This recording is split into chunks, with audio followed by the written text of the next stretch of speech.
Every country on Earth is in debt. The United States owes $38 trillion. Japan owes $9 trillion.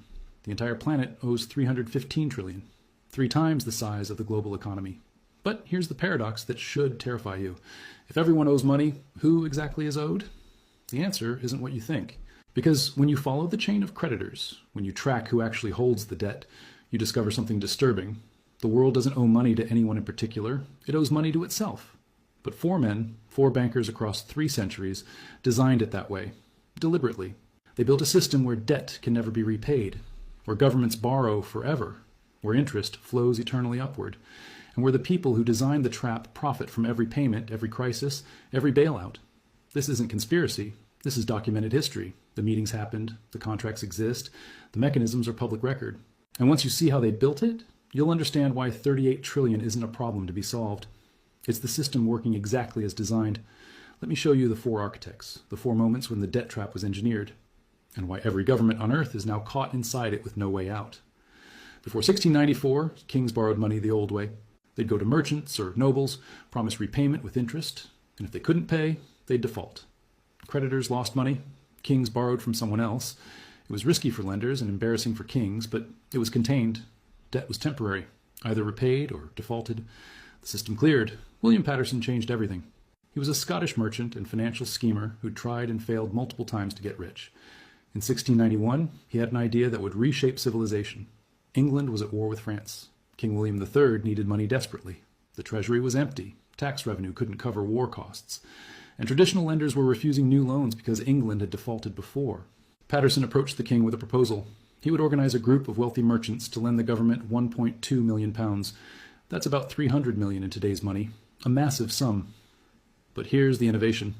The loan would never be repaid.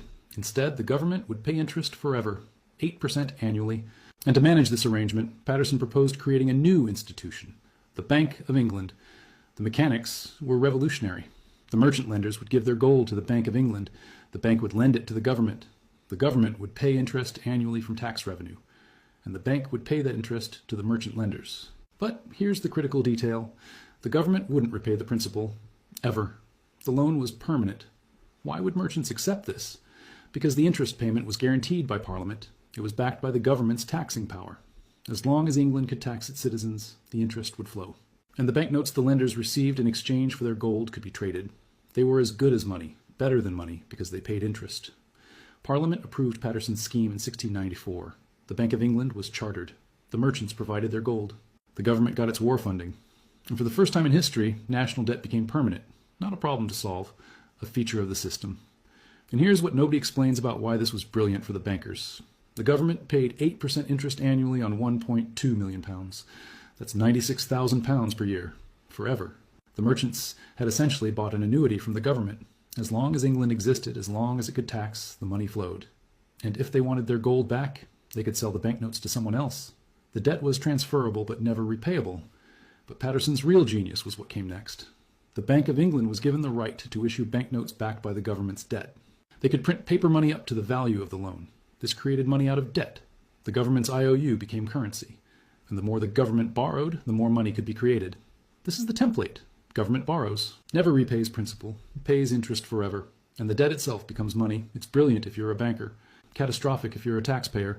Because you're paying interest on debt that will never disappear. Within 50 years, every major European power copied the model. France created the Banque Générale. The Netherlands already had sophisticated banking, but formalized government debt issuance.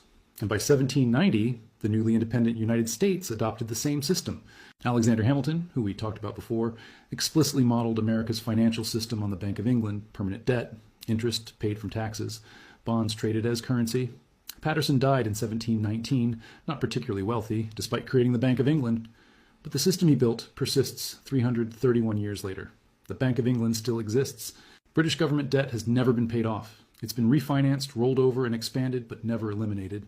The debt trap was set in 1694, and every government since has walked into it willingly.